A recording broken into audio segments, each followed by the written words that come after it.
ay tanging kaugalian sa Pilipinas. Maaari itong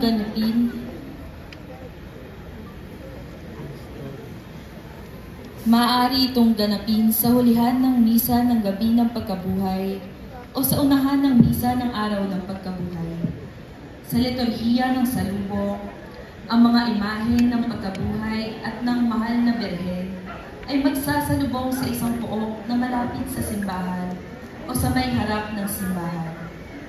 Ang dalawang imahe ay ipapasok ng mga nagpuprosesyon sa simbahan, samantalang inaawit ng awiting pambungad o ang taludtod pambungad. Kaagad isusunod ang papuri sa Diyos at ang panalangin pambungad. Ito ay ayon sa sulat buhat sa Roma na ipinadala rito noong 18 ng Marso taong 1971. Bilang isang Pilipinong Katoliko, naniniwala tayong si Jesus ay muling nabuhay at siya ay napakita sa kanyang inang si Maria. Madaling araw ng linggo ng pagkabuhay, ipinagdiriwang natin ang pagtatagpo o sa mas kilalang tawag ay ang salubong ni Jesus na muling nabuhay at ng kanyang inang si Maria. Ang pagpuprosesyon ng dalawang napakagandang imahen, ang pagtatanggal ng belo sa nagmimighating si Maria, at ang mga maliliit na mga batang gumaganap na mga anghel, ang ilan sa dahilan kung bakit napakaganda at di kayang limutin ang pagdiriwang na salubong na ito.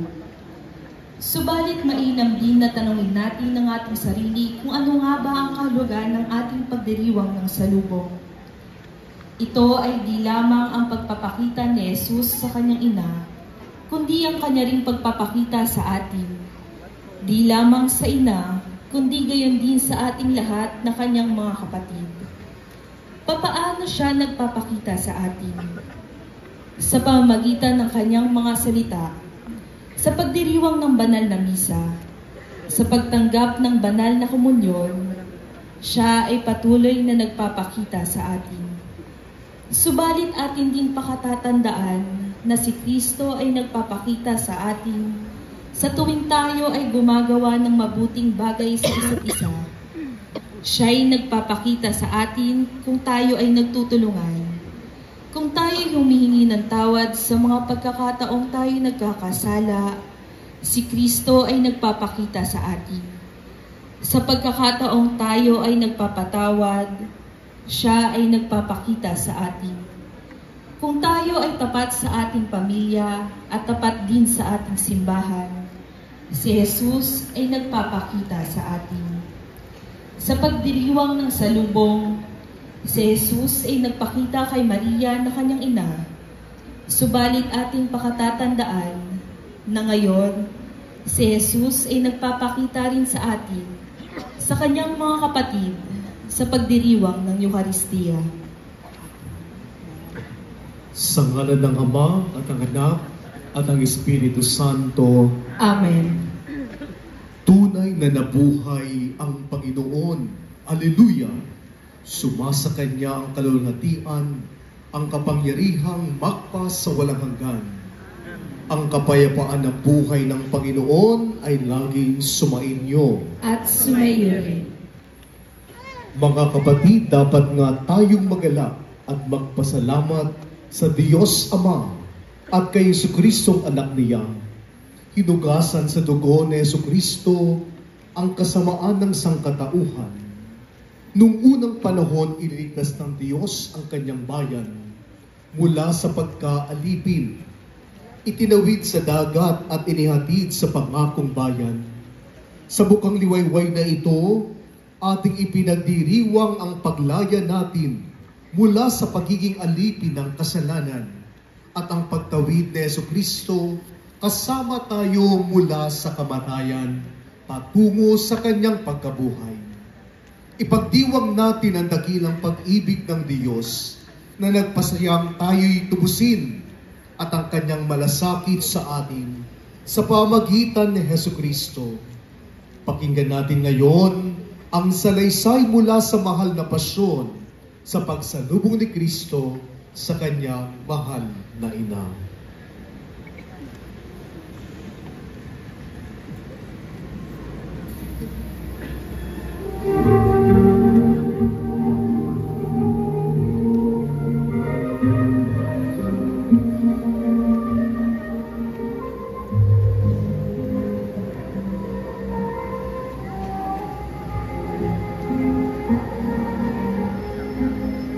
At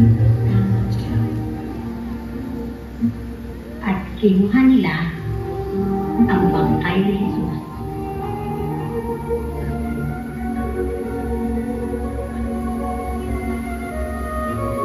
Ibinalot ng bagong ayong lino.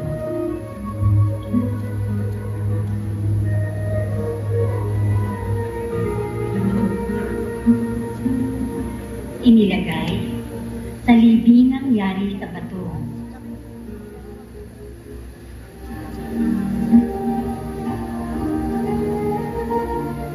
Iginulong ang isang malaking bato na tumakip sa pintuan nito.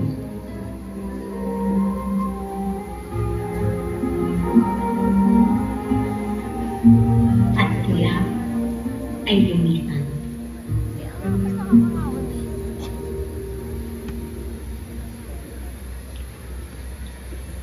Naganap na ang propesiya ni Simeon kay Maria.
ka at magalak, O Birhen Maria, Alleluia.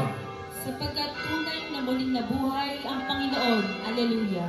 Manalangin tayo.